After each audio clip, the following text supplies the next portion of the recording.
Number એનાલોજીના પ્રશ્નમાં તમે જોશો કે આ ક્વેશ્ચન માર્કવાળો નંબર શોધવાનો છે.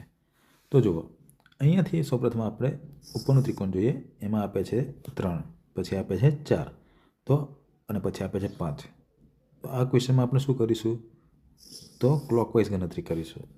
સૌપ્રથમ આપણે 3નો વર્ગ કરીએ અને 4નો વર્ગ.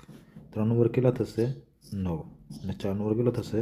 16. એ બેનો સરવાળો કરીશું તો આપણને મળશે 25. હવે 25 એ શું છે? તો 5નો વર્ગ.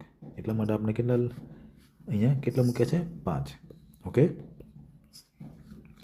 હવે શું કરીએ? તો અહીંયા આમાં પણ ક્લોકવાઇઝ ગણતરી કરીશું. તો 5 છે, સૌપ્રથમ 5નો વર્ગ કરીશું એટલે થશે 25. પછી છે 12નો વર્ગ એટલે 144. હવે 144 અને 25નો સરવાળો કરીશું તો થશે 169. હવે જુઓ, 169નું વર્ગમૂળ શું થશે?